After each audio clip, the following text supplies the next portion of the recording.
Good morning. Indian Minister Jitendra Singh in the Prime Minister office recently in London he told a group that retrieval of Pakistan occupied Kashmir is on Modi government agenda. So in the video today I will discuss whether it is possible militarily to take back Pakistan occupied Kashmir from Pakistan or not.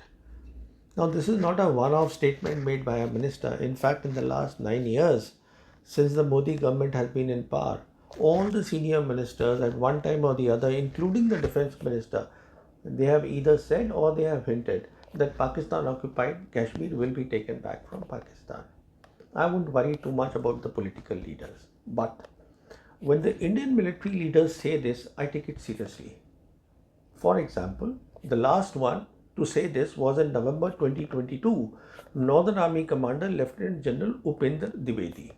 When he was asked by the media, he said, "We will execute any orders given by the government, including taking back Pakistan occupied Kashmir." He has to be taken seriously. Why? Because any senior military commander has a responsibility, first responsibility towards his command. And that responsibility is to make sure that his command is not put at a disadvantage vis-a-vis the enemy in a war. For example, in the 1971 war, the army commander, the army chief at that time, General Manekshaw, told the Prime Minister that I want 6 months preparatory time.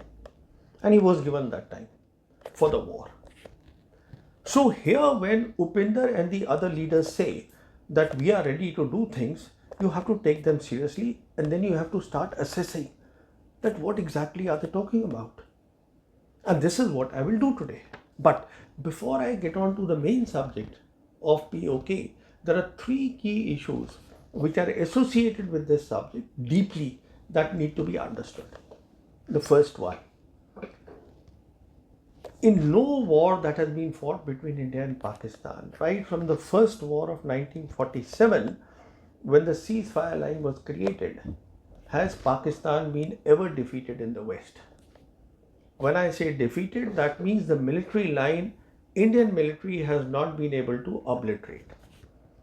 In the 71 war also, when the focus of the Indian military was on East Pakistan, which became Bangladesh, as far as the Western Sector theatre was concerned, the line, only the name was changed.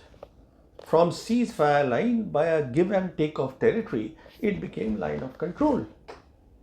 So the first thing we have to ask ourselves and to remember is, despite their less number of the Pakistan army, the Pakistan military as a whole have ensured that at the campaign or the operational level of war, they match the Indian military and hence the line could not be changed. Has always been the position. Number two, second point. Plenty has happened after India revoked Article 317 Kashmir on 5th of August 2019. The most important thing is that after this deed was done, both the PLA and the Pakistan military now have come in the same theatre. Before this, the situation was that Pakistan military was focused on Kashmir and Siachen, whereas the PLA was focused on Arunachal Pradesh, which they call the disputed territory. But because of this, now there is a credible, visible two-front war scenario which stares in the face.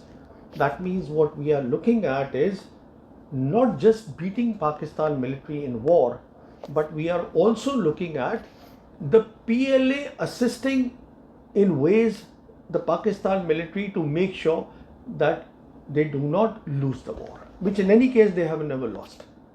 That's point number two. Point number three is what is called the Maginot mentality. Now, as we remember, Maginot was the line in the Second World War, and even today, both India and Pakistan, despite so many gap of so many decades, they still follow the attrition warfare. We remember that one of the most decisive moments of the Second World War was in 1940, when the French army was at that time amongst the allies, the most strong army. They created this Maginot line against the German border, and this was the thinking of the First World War. Defenses were laid, fortifications were done, because they still thought that it will be impossible for the Germans to cross this line. And the Maginot Line was made. But Germans were different. Despite the fact that the Germans, the Allies and the Axis nations, they both had three key technologies. What were the three key technologies? Aircrafts were there, air power was there, then the mechanized columns were there, tanks were there, and wireless communication, radio telephony was there. But it was the Germans who used all the three technologies together and came up with a war concept which we now know was Blitzkrieg. And along with Blitzkrieg, they had a general at that time, General Guderian, who actually could go through the Maginot Line, who saw a terrain, the Ardennes, which was a very difficult terrain. The French were very clear they will not come from this side, but they entered from that side only. And they even shocked Hitler. General Guderian actually crossed the Maginot Line, and in 3 days and 3 nights, we all know that he was very close to the Channel. And that is how the French were defeated. So the point is, the French, despite having the big army, they had a Maginot mentality. And the Maginot mentality was, you spend a lot of money on the fortification, which gives you a false sense of security. And most important, your military commanders are very defensive in nature. They simply cannot do the offensive warfare. And let me say, with great regret, we created the fence on the border, on the line of control against Pakistan, and Pakistan is very happy about it in 2004. And after that, every year we maintain this line, and all our officers, including the present army chief, they were all grown up in stature, doing counter-terror operations. So there is a mentality, a Maginot mentality that is coming. So everything is in terms of defense. So I don't think with that mentality, you actually are going to take the Pakistan occupied Kashmir. So please keep these three things in mind. Now, let's see what has happened on the ground. And all this has happened after India changed the status of Jammu and Kashmir in 2019. We got the news in October 21 that Pakistan officers, they were now embedded in the Western Theatre Command. Now, Western Theatre Command is the command which was created by the PLA subsequent to the 2015 reforms, and whose sole task is to fight a war with India. So they are embedded there. And they are also embedded, the Pakistani officers, in the Xinjiang military division. Now, this is that division facing Ladakh, which is what I said, the two front war scenario. They are embedded there. And they are also embedded in perhaps the most important and exclusive organization, which is called the Joint Staff Department. This is that organization which reports, the highest military field organization, which reports directly to the CMC, Central Military Commission. So what does it mean when they are embedded there? That means they will be part, or they have been working on combined operations. Combined operation, to explain, is something like NATO. In NATO, you have American, you have their allies, and in fact now you have even India also as part of their defense network. And now they will be looking at how to do the combined operations. So this is why they are embedded there. Not only that, news also came that extra Pakistani officers, army officers, they are now in the Pakistan embassy in China, and they are meant for procurements for the combined operations against India in that theatre, the theatre of Ladakh and Kashmir and Siachen. Now, when we see all these things, and we also see that, if you recall, in 2019, immediately after when things were changed by India in Jammu and Kashmir, within weeks, the first or the senior most vice chairman of the CMC, he traveled to Pakistan, spent a full week there, met up with the entire political leadership and the military leadership.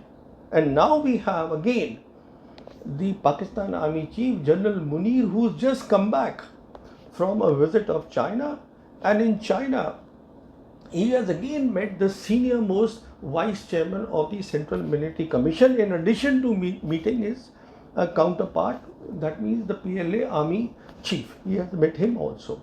What is it all about? It is all about working for combined operations. And what does this mean? It means that filling up operational gaps. It means giving the add-ons. What are the add-ons? For example, that they have got from China. They have got today the unmanned combat aerial vehicles. Something that the Indian military still does not have, they have it. Then they are getting the operational sustenance. What is operational sustenance? It is the wherewithal, it is the ammunition. Ammunition, we have seen from the Ukraine war, is the most critical thing of a war. Even if it is to be a short war, you want that short war to be an intense war. That means you should not be limited insofar as ammunition is concerned. And today we are talking of ammunition which is specialized. We are talking of precision ammunition. And why would China not give precision ammunition which is so expensive to the Pakistan military? Because today PLA also has stakes there. In Ladakh, it has stakes in that theatre. So, operational sustenance they are getting. Our sustenance would be limited. It will be very difficult for us to get the sustenance from our sources, which is primarily Russia. Then they have been doing interoperability. We know right from 2012, Shaheen series of exercise, which is the Air Force exercise between the Pakistan Air Force and the PLA Air Force. They've been doing, and they've been doing primarily in the region of Pakistan occupied Kashmir and Xinjiang military division. And a lot of reports have come that one of the key things that they have been working on is, when they look at advanced exercises, they've been working to do those exercises in a contested electromagnetic environment. And we should not have any doubt about the capability of the of actually doing an exercise in a contested military electromagnetic spectrum environment, because we saw the results. We saw the results when we saw the performance of the Pakistan Air Force in Operation Swift Retort on the 27th of February 2019 as a consequence of the Balakot air attacks done by the Indian Air Force. We saw the results there. Then, not only Shaheen exercises are going on between the two, there is also warrior exercises between the two special forces. Now, those two special forces will come in handy there in that theatre. Plus, why is China today refusing to discuss disengagement at Depsong and Demchok? Simple. Because that is the theatre where they will make sure that the reinforcements of the Indian military, in case there is a war with Pakistan, they are unable to fetch. They will cut that off for Pakistan. Next, there is also a question of, when we are looking at this sort of involvement of the two, this is more than being allies. Please do not underestimate this relationship in military terms. Then there is a possibility of interchangeability. This is a big thing. That means it is very much possible for certain equipment of the PLA to come from the land route and be used from Pakistan soil against India, against perhaps Indian S-400s which are facing Pakistan. So we have to keep that in mind. It is very much possible. Interchangeability. Next, we should expect, in case of a war between India and Pakistan, that China will provide full support of its non-kinetic capability, which is its cyber. Cyber is not attributable. They keep doing, the Chinese keep doing. And we have never been able to really pinpoint and say that all these cyber attacks which have happened in India, in our on the mainland, our civilian infrastructure. We have not been able to tell China that they have done all this. Cyber, counter space capability. They can, without a ASAT weapon, I'm not talking of anti-satellites, which is a kinetic capability. They have the robotic arms. They have so many other capabilities where they can displace our satellites. And we don't have many satellites in the orbits. So they have that counter space capability. They can bring that to use. Plus, let's not undermine the instability in Kashmir. I don't want to talk about that. The kind of support that the Indian military got in 65 war, where the people of Kashmir came and helped the Indian military, gave them information of the intruders, will not be available at all. In fact, things will be quite worse. Next, we keep talking nuclear weapons. We have nuclear. Well, where were our nuclear weapons? When the Chinese came and they did May 2020 in Eastern Ladakh, they weren't bothered or deterred by our nuclear weapons. They are still sitting on our territory. So when you have China there, China will make sure that first of all, there is no movement of so-called dual forces. The amount of army which has gone to the Eastern Front against China, the rebalancing that has happened, they will not be able to come back because the PLA will get assertive there in their grey zone operations. Will make sure that nothing moves from there to the Pakistan theatre. And in addition to that, make no mistake, they will make sure that you will not threaten with nuclear weapons, and they have that capability to make sure that if you try and assemble the nuclear weapons, they can come down very hard. The Chinese have that capability. If you don't believe me, go and ask the Americans. So, plus, because of China, the Pakistanis will have total situation awareness.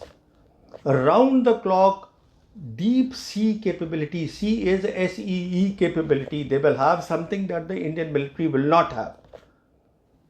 Because for the last 3 years now, we are into the 4th year as far as the stalemate is concerned on Ladakh. The number of sensors they have put.